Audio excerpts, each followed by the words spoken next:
রাতটা অস্বাভাবিকভাবে নিস্তব্ধ। মেঘে ঢাকা আকাশ, মাঝে মাঝে বিদ্যুতের ঝলক, আর সেই আলোয় কয়েক সেকেন্ডের জন্য ভেসে ওঠে একটা বিশাল ভাঙাচোরা জমিদার বাড়ি। অনির্বাণ গাড়ি থেকে নামতেই হালকা কুয়াশা তার গা ছুঁয়ে গেল। এই জায়গাটাই? আকাশ ক্যামেরা কাঁধে নিয়ে চারদিকে তাকালো। হ্যাঁ, অনির্বাণ ধীরে বলল, প্রতাপ রায়ের বাড়ি, প্রায় 100 বছর ধরে পরিত্যক্ত। সায়মা তার ব্যাগ থেকে একটা পুরনো ডায়েরি বের করল। পাতাগুলো হলদে, কিছু জায়গায় ছিঁড়ে গেছে। এই ডায়েরিটা আমি লাইব্রেরিতে পেয়েছি, সে বলল। প্রতাপ রায় নিজেই লিখেছিলেন, আর শেষ কয়েকটা পৃষ্ঠা খুব অদ্ভুত। ঋতু ল্যাপটপ খুলে বসেছে ইতিমধ্যেই। লোকাল নেটওয়ার্ক নেই, কিন্তু আমি সেন্সার চালু করেছি, সে বলল। এই দরজাটা ঠেলে খুলতেই ক্যাচ শব্দটা যেন পুরো বাড়ির ভেতর প্রতিধ্বনিত হলো। ভেতরে ঢুকতেই একটা ঠান্ডা বাতাস তাদের ঘিরে ধরল। ধুলো জমে আছে সব জায়গায়, পুরনো আসবাবপত্র ভাঙা অবস্থায় পড়ে আছে। আকাশ ক্যামেরা চালু করল।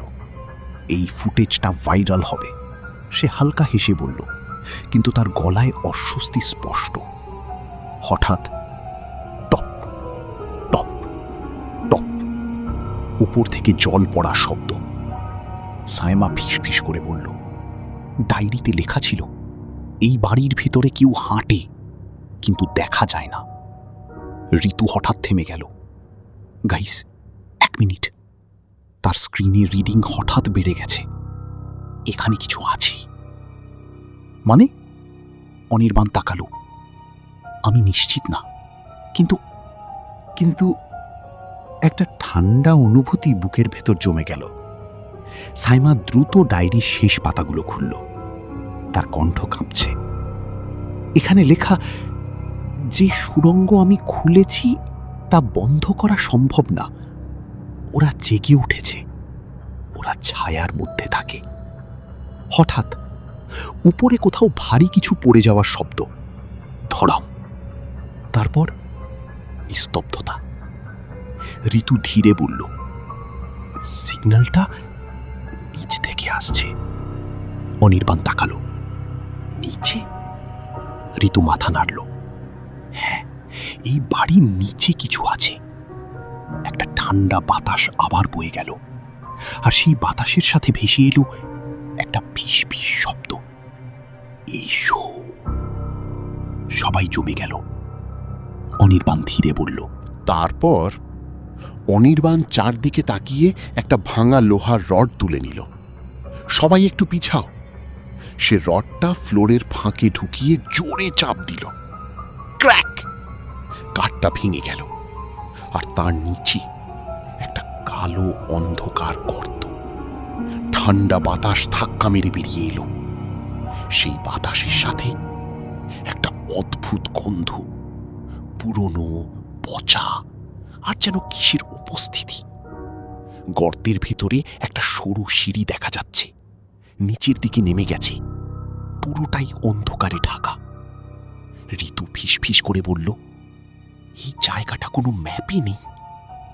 আকাশ ক্যামেরা নামিয়ে ধীরে বলল, আমরা কি সত্যি নিচে নামব? অনির্বাণ 1 সেকেন্ডও দেরি করল না। আমরা এত দূর এসেছি, এখন ফিরে যাওয়ার প্রশ্নই ওঠে না। অনির্বাণ প্রথমে নামল। টর্চের আলো নিচে ফেলতেই ধুলো উড়ল। এক এক করে সবাই নামতে লাগলো। সিঁড়িটা ভেজা, পিচ্ছিল, আর দেয়ালে অদ্ভুত দাগ, যেন কেউ বা কিছু নখ দিয়ে ঘষেছে। আকাশ নিচে নামতে নামতে বলল, এই দাগগুলো নরমাল না। হঠাৎ উপরে থাকা কাঠের দরজাটা নিজে থেকেই বন্ধ হয়ে গেল। ধাম! সবাই থমকে গেল। কি করলো এটা? ঋতু চিৎকার করে উঠল। কেউ উত্তর দিল না, কারণ সবাই জানে এটা কেউ করেনি। নিচে নামতেই তারা একটা ছোট ঘরে পৌঁছালো। ঘরটা অন্ধকারে ঢাকা, দেয়ালগুলো ভেজা, মেঝেতে কাঁদা। অনির্বাণ টর্চ ঘুরিয়ে চারদিকে আলো ফেলল। হঠাৎ একটা ছায়া দেয়ালের উপর দিয়ে সরে গেল। দেখেছ? আকাশ কেঁপে উঠল। কি? অনির্বাণ তাকালো। ওখানে কিছু একটা নড়ল। অনির্বাণ আলো ফেলল, কিছুই নেই। কিন্তু পরের মুহূর্তেই ঘরের এক কোণ থেকে ভেসে এলো হালকা ফিস ফিস শব্দ।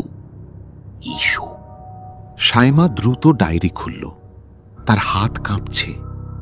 এখানে লেখা, ওরা প্রথমে ডাকবে, তারপর কাছে টানবে, আর শেষে তোমাকে নিজের করে নেবে। ঘরের বাতাস হঠাৎ ভারী হয়ে গেল। ঋতু ধীরে বলল, ইএমএফ স্পাইক করছে, খুব দ্রুত। অনির্বাণ বুঝল, এটা শুধু একটা জায়গা না, এটা একটা ফাঁদ। হঠাৎ ঘরের পেছনের দেয়ালটা ধীরে ধীরে কেঁপে উঠল। ঘর ঘর আর একটা ফাটল তৈরি হলো। ফাটলের ভেতর থেকে একটা কালো হাত বেরিয়ে এলো, মানুষের মতো, কিন্তু পুরোপুরি না। লম্বা, বিকৃত, আর নখগুলো অস্বাভাবিক ধারালো। সাইমা চিৎকার করে উঠল, ওটা কি? হাতটা ধীরে ধীরে এগিয়ে আসছে। অনির্বাণ টর্চের আলো ফেলতেই হঠাৎ পুরো ঘর অন্ধকার হয়ে গেল। টর্চ বন্ধ, ক্যামেরা বন্ধ, সব আলো নিভে গেছে। আর অন্ধকারের মধ্যে শোনা গেল একসাথে অনেকগুলো কণ্ঠ, তোমরা এসেছ। অন্ধকার, ঘন, দম বন্ধ করা অন্ধকার। টর্চ বন্ধ, ক্যামেরা বন্ধ, ল্যাপটপের স্ক্রিনও নিভে গেছে। শুধু শোনা যাচ্ছে ভারী শ্বাসের শব্দ। অনির্বাণদা, কিছু দেখা যাচ্ছে না। ঋতুর কণ্ঠ কাঁপছে। ঠিক তখনই ঠান্ডা কিছু একটা ছুঁয়ে গেল আকাশের হাত। সে ঝাঁকিয়ে উঠল। কে কে ধরল আমাকে? আমি না। সাইমা প্রায় চিৎকার করে উঠল। পরের মুহূর্তেই অন্ধকারের ভেতর থেকে ভেসে এলো সেই একই কণ্ঠগুলো, ফিরে যাও, না হলে থেকে যাও। একসাথে অনেকগুলো কণ্ঠ। অনির্বাণ দাঁত চেপে বলল, সবাই শান্ত থাকো, এক জায়গায় দাঁড়াও। সে আবার টর্চটা চালানোর চেষ্টা করল। হঠাৎ একটা ছায়া ঝাঁপিয়ে পড়ল ঋতুর দিকে। সে মাটিতে পড়ে গেল। তার ল্যাপটপ ছিটকে দূরে চলে গেল। অনির্বাণ দৌড়ে গিয়ে তাকে টেনে তুলল। উঠো, এখান থেকে বের হতে হবে। কিন্তু ছায়াগুলো থামছে না, একটার পর একটা এগিয়ে আসছে, তাদের চারপাশ ঘিরে ফেলছে। হঠাৎ আকাশ স্থির হয়ে গেল। সে এক জায়গায় দাঁড়িয়ে ফাঁকা চোখে সামনে তাকিয়ে আছে। আকাশ! সাইমা তাকে ঝাঁকাতে লাগলো। কোনো প্রতিক্রিয়া নেই। সাইমা হঠাৎ চিৎকার করে উঠল, অনির্বাণ ডায়েরিতে আছে। সে দ্রুত পাতা উল্টাতে লাগলো। ওরা প্রথমে ছোঁবে, তারপর তোমার মনের ভেতরে ঢুকবে, আর তখন তুমি আর তুমি থাকবে না। অনির্বাণের মুখ শক্ত হয়ে গেল। মানে ওরা আকাশের ভেতরে ঢুকছে? হঠাৎ আকাশ ধীরে মাথা তুলল। তার চোখ পুরো কালো, কোনো সাদা অংশ নেই। সাইমা পিছিয়ে গেল। না, এটা আকাশ না। আকাশের গলা থেকে বের হলো অন্যরকম একটা কণ্ঠ, গভীর, কর্কশ। ওকে, আমরা পেয়ে গেছি। ঋতু কাঁপা গলায় বলল, ইএমএফ রিডিং ম্যাক্সে, এটা খুব খারাপ। অনির্বাণ দ্রুত চারদিকে তাকালো। একটাই রাস্তা, ওই ফাটলটা। ওই দিকে যাও, সে চিৎকার করল। কিন্তু আকাশ তাদের সামনে দাঁড়িয়ে গেল, হাসছে, একটা অস্বাভাবিক ঠান্ডা হাসি। কোথাও যেতে পারবে না। হঠাৎ আকাশের শরীর কেঁপে উঠল।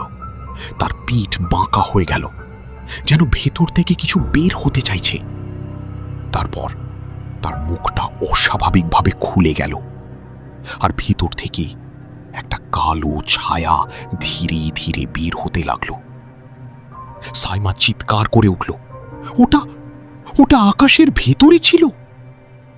অনির্বাণ টর্চ শক্ত করে ধরল। তার চোখে এখন ভয় না, একটা সিদ্ধান্ত। যাই হোক, ওকে বাঁচাতেই হবে। অন্ধকার আবার ঘন হয়ে এলো, আর ছায়াটা পুরোপুরি বের হয়ে তাদের দিকে ঘুরে দাঁড়ালো। অন্ধকারের ভেতর দাঁড়িয়ে আছে তারা। একদিকে মাটিতে অচেতন আকাশ, আর তার সামনে ওই কালো ছায়াটা। ধীরে ধীরে সেটা মানুষের মতো আকার নিচ্ছে, কিন্তু তার কোনো স্পষ্ট মুখ নেই, শুধু দুটো ফাঁকা গহ্বর যেখান থেকে বের হচ্ছে শীতল শ্বাস। ওকে টেনে নিয়ে যাও, অনির্বাণ চিৎকার করল। ঋতু আর সাইমা মিলে আকাশকে পিছনে টেনে নিল। আকাশের শরীর ঠান্ডা, অস্বাভাবিক ঠান্ডা। ওর পালস খুব স্লো, ঋতু কাঁপা গলায় বলল। ঠিক তখনই ছায়াটা এক পা এগোলো। ঘরের তাপমাত্রা হঠাৎ আরো নেমে গেল। অনির্বাণ সামনে দাঁড়িয়ে গেল, টর্চের আলো সরাসরি ছায়াটার দিকে। তুমি যাই হও, ওকে ছেড়ে দাও। ছায়াটা থামল। তারপর ধীরে ধীরে একটা কণ্ঠ ভেসে এলো, একটা না, অনেকগুলো। ও আমাদের। সায়মা হঠাৎ মনে করল ডায়েরির শেষের দিকের একটা পাতা। সে দ্রুত ব্যাগ থেকে ডায়েরি বের করল। পাতাগুলো উল্টাতে উল্টাতে তার চোখ বড় হয়ে গেল। অনির্বাণ, এখানে এখানে সব লেখা আছে। তার কণ্ঠ কাঁপছে। প্রতাপ রায়, তিনি শুধু সুড়ঙ্গ খুঁজে পাননি, তিনি এটা খুলেছিলেন। সবাই থেমে গেল। কি? অনির্বাণ তাকালো। তিনি একটা প্রাচীন আচার করেছিলেন এই সুড়ঙ্গের ভেতরে থাকা শক্তিকে জাগানোর জন্য। সায়মা পড়তে লাগলো। এই শক্তি কোনো ভূত নয়, এটা ছায়া, মানুষের ভয়, দুঃখ আর অন্ধকার থেকে জন্ম নেওয়া। ঘরের বাতাস ভারী হয়ে উঠল। আমি ভেবেছিলাম আমি এটাকে নিয়ন্ত্রণ করতে পারবো, কিন্তু আমি ভুল ছিলাম। এটা মানুষকে নিজের মাধ্যম বানায়। একবার ঢুকলে। হঠাৎ ছায়াটা আবার নড়ল, এবার আরো কাছে। তোমরা দেরি করে ফেলেছ। অনির্বাণ দাঁত চেপে বলল, কি চাও তোমরা? কিছুক্ষণ নীরবতা, তারপর মুক্তি। শব্দটা যেন দেয়াল কাঁপিয়ে দিল। সাইমা আবার ডায়েরির দিকে তাকালো, তার চোখে আতঙ্ক। ওরা এই জায়গা ছেড়ে যেতে চায়, কিন্তু পারে না। কেন? ঋতু জিজ্ঞেস করল। কারণ এদের বাঁধা হয়েছে। কিসে? সাইমা ধীরে বলল, একটা শিলালিপি মন্দিরের ভেতরে। অনির্বাণের চোখে ঝিলিক। মানে আমরা যদি ওই শিলালিপি খুঁজে পাই? সাইমা থামিয়ে দিল। না, শোনো। সে সবাই চুপ।